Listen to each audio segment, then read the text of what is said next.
Today's new problem is that control line that goes to the rudder, you can see, is chafed through, so it's not going to last much longer, so I got to replace that. Fortunately, I found a piece of the same kind of rope line, but it may not be quite long enough, but I can do what I've done here and do a tie in between, so I think I can make it work. And then rather than hang off the end, what I'm going to do is I'll sew it onto the new line onto that, reach down here and pull the new line through, and then I just have to pull the old one all the way through that hole there and tie the new one on, and then back here reattach it to the wheel, and we should be good to go.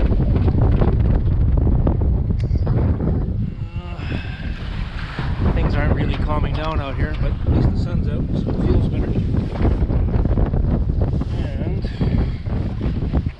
sorry. So here's the line. I just got to get. I'm not sure what this was being used for, but I got to try and get these metal clamps off without destroying the rope, because I need every inch of it. All right, let's see how it goes. So I thought I'd do a little night tour. I'm not sure if this is going to show up or not. So I just finished doing the log at midnight. Started the new day here. You can see on the AIS, I hope, there's some green triangles. So those are the ships that are near us, but less than 10 miles away. And to get the details of that, I go and I can look them up. Whoops. And there's the list of them. So the nearest one is 11 miles away, and that's the sailboat that finally is now parallel to us, but 11 miles away. This guy is 13, 19, and 24 away. When you look these guys up, you get all the information you could ever want, but the key one here is CPA, the closest point of approach. So the closest we got was 13 miles away, and it's past, so it means it's getting further away. So the bottom line is nothing to worry about for the moment, and we have an alarm that'll beep us if anything gets within 2 miles. And then we go to the numbers, and that's the display I can see from my bunk. So 1,600 miles done. We're at 613, or sorry, heading of 16 degrees. Now if I go back to the chart, and let me select full screen here.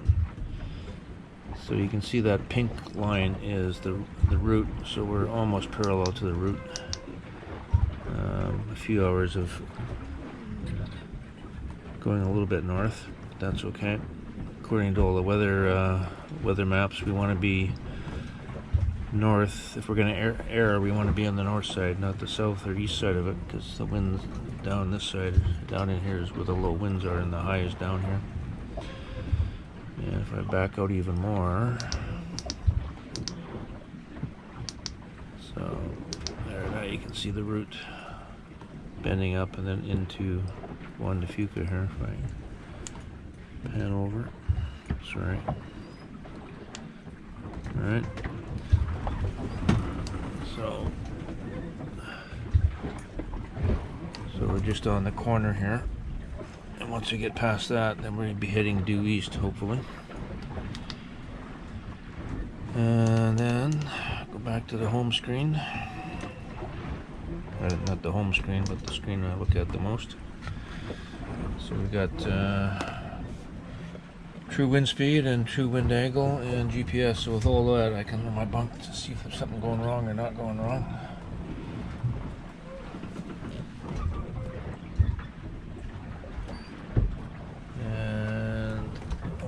Batteries are doing okay. That blinking thing up there is the sat phone, and the rest of this is the messy cabin. Oh shit, I didn't put my art away. I still valiantly try to do some painting, but when it's bouncy like this, I might as well be throwing the paint at the canvas. Anyway, time to get some sleep. Over and out. So, this doesn't happen very often, but we're in 15, 16 knots of wind, doing 6.7 knots, which theoretically is impossible, but made possible because the seas are relatively flat, so we're not getting losing momentum by bashing into waves. So let's have a look what that looks like.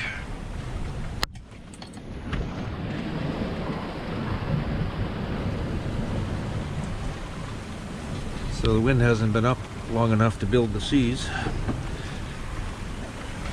So normally I'd be putting a reef in about now, but since the conditions are almost perfect, I'm going to wait. So half an hour, if the wind is still up, I'll put the reef in. If not, I haven't had to do anything.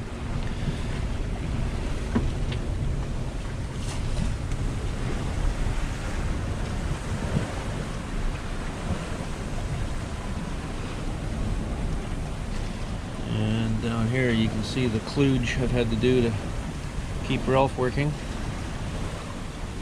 Hopefully that holds up for another week. 10 days. You should be at Juan de Fuca in 10-ish days, so hardly seems possible, but there it goes. And there's a new noise on deck driving me nuts. I haven't been able to locate it. But, at the moment it can't be anything too serious since I can't see it and I can't hear it when I'm up top. So it may just be an over-tightened reefing line or something vibrating the block at the base of the mast. Who knows?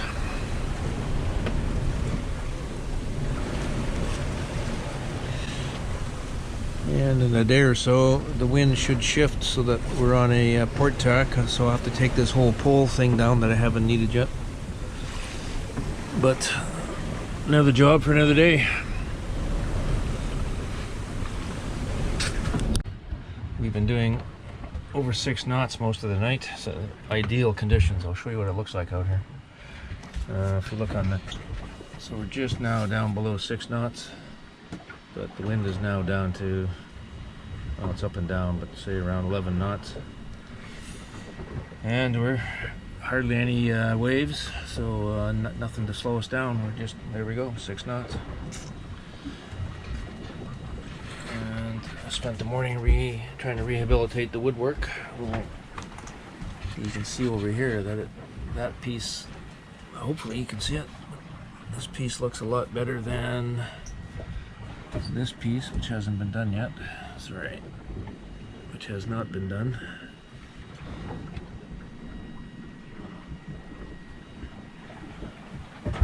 So hopefully by the time I get in, this will be looking a lot better.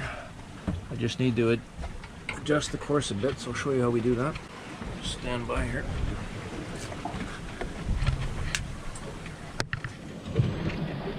Trying to get out of here without dropping the camera or dropping me. Alright.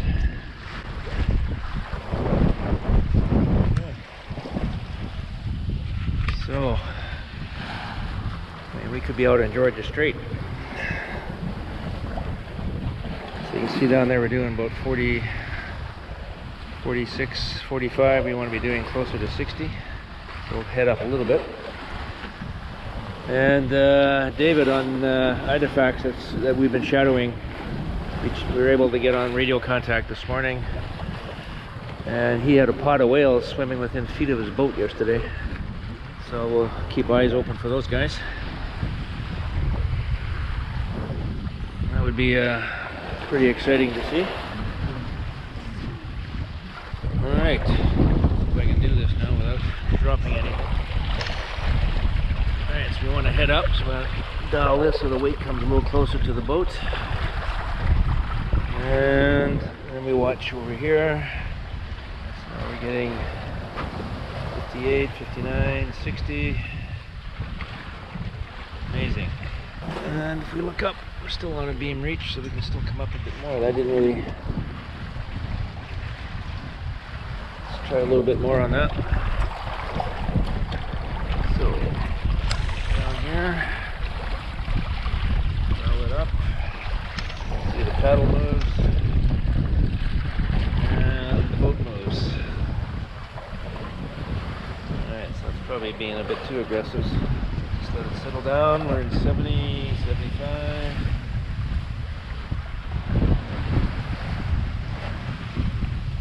Yeah, we're almost close haul now, so that's too much. So we'll go back down a bit. As you can see, this is not an exact science.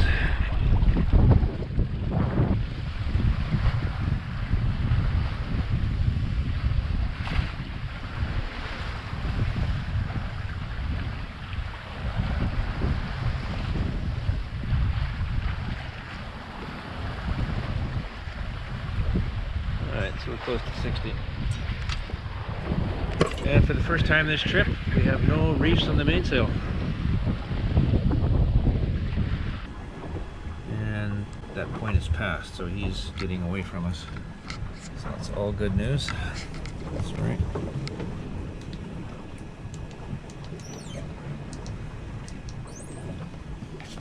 And there we go. So 15 minutes ago the wind was about 9 knots, now it's up to 15. We're doing 6 knots.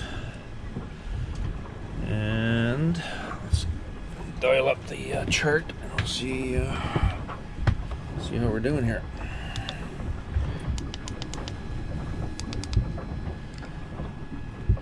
So there's the blue line, so we're heading away from the magenta, but a little bit north is okay. And we've got 780 miles to go. So I should be able to bear off a bit, I think. Let's find out what the wind looks like.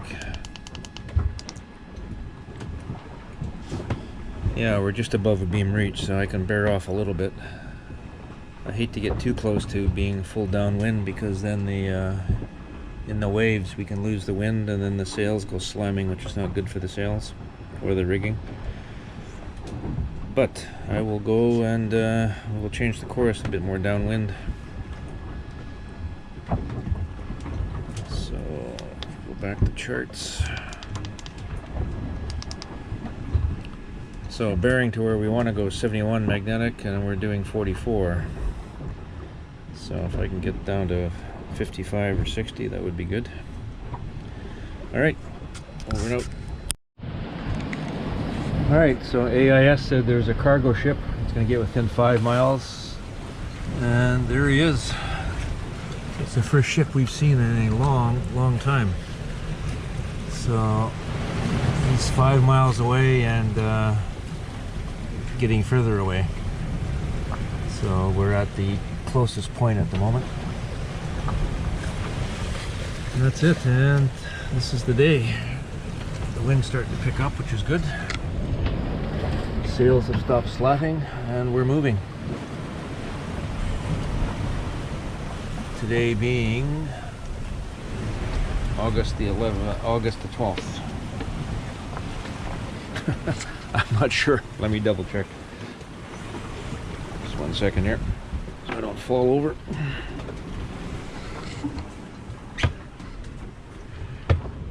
Yes, August the 12th, day 20.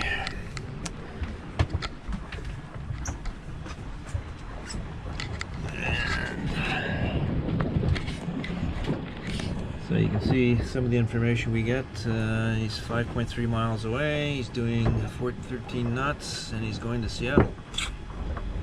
Close CPA, closest point of approach, 5.3, and that point is passed, so he's getting away from us. Okay, we're going to transfer a jerry can of fuel. So, we'll get the rubber glove. That siphon and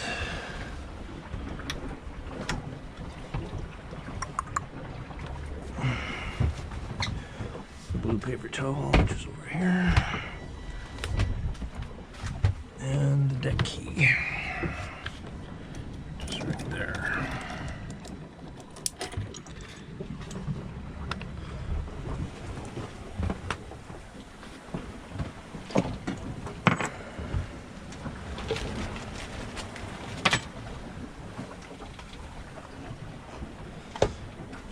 Alright. It's turned into a great afternoon. We motored for about an hour and a half. And now we're in 10, 12 knots of wind. Beam reach. So it's about as calm as it's going to get to do this little job.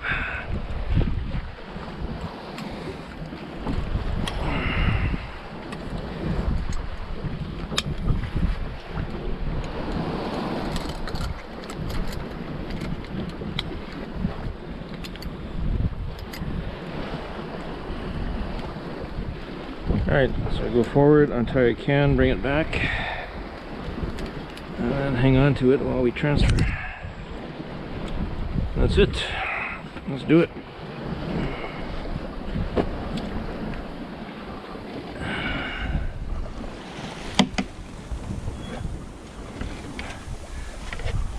Alright, just gonna crawl our way through here without getting hung up.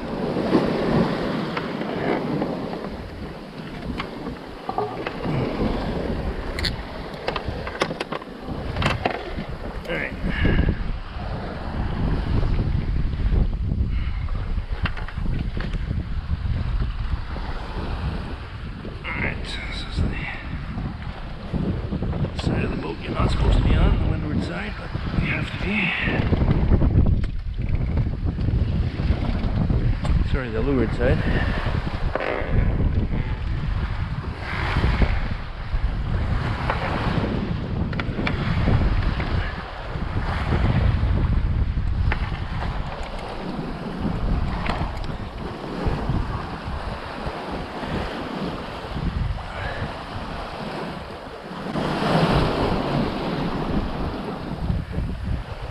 Maybe today's the day we see a whale. Who knows?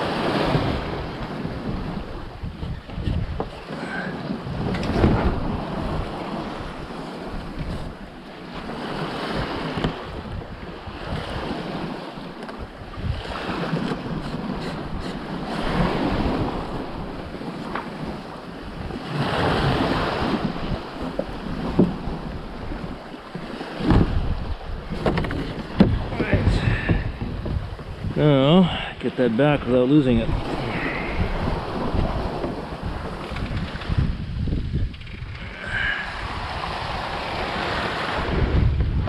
Easier said than done.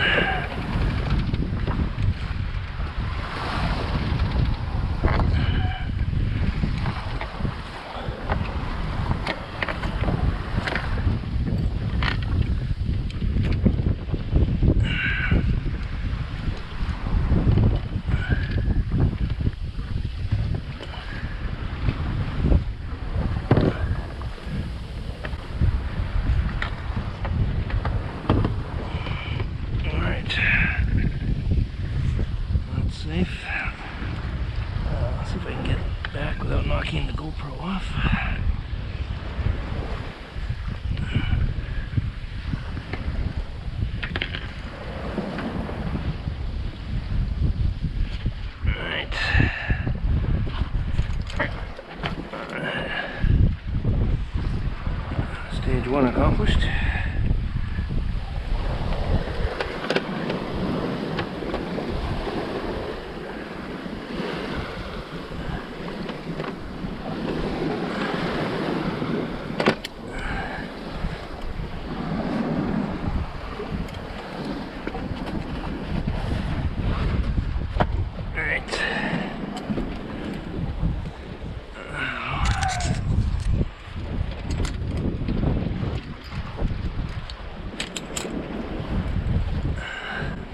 stains everywhere.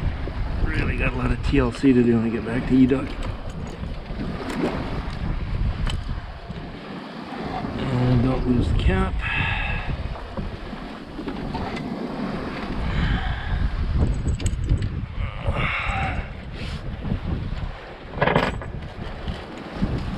This is one of the best investments. One of these little siphons you just pop up and down.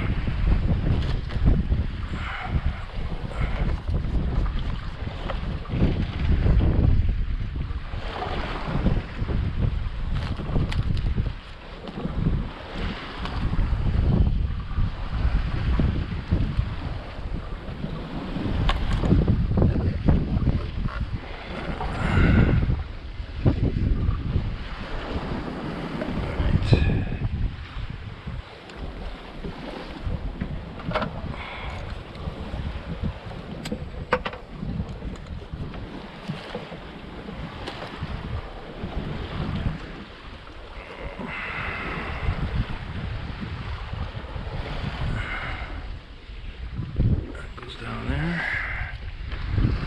This goes in here.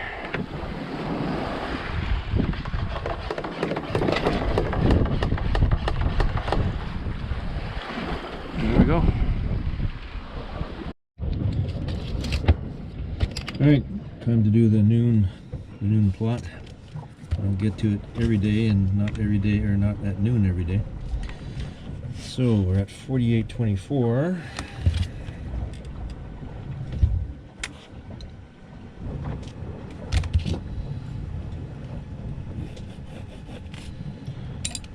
There, 43.35, 41, yes, 8 at noon.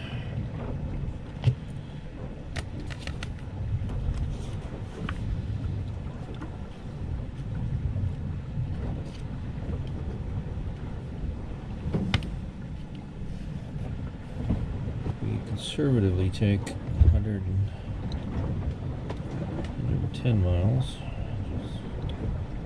something like that, and without a whole lot of driving to do. That's 1, 2, 3, 4, 5, 6, 7 days to Nia Bay.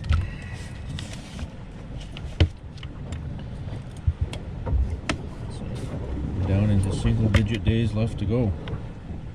Hallelujah. So let me get a close-up of the chart here for you.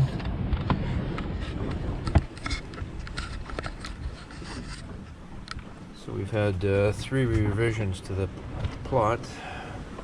The original one came up here and over here. That's from the rudder, I mean.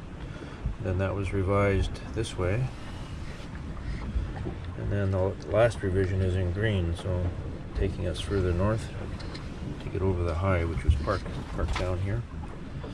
And we've been able to follow that pretty closely. We cut the corner here, and now because of the wind shift, we can't follow this. We're going to be going like this and jibing, so I'm going to stay on this course, I think, until we get up into here, which is going to be roughly, this time tomorrow. So we'll stay roughly on this course until noon tomorrow and see what it looks like. At the moment, we've been having trouble with the satellite system. I can get messages through, but not any big downloads. There we go, we're getting full bars now, so I'm going to go try and download the weather while we have some signal. And there, it dropped out again. So I think what's happening is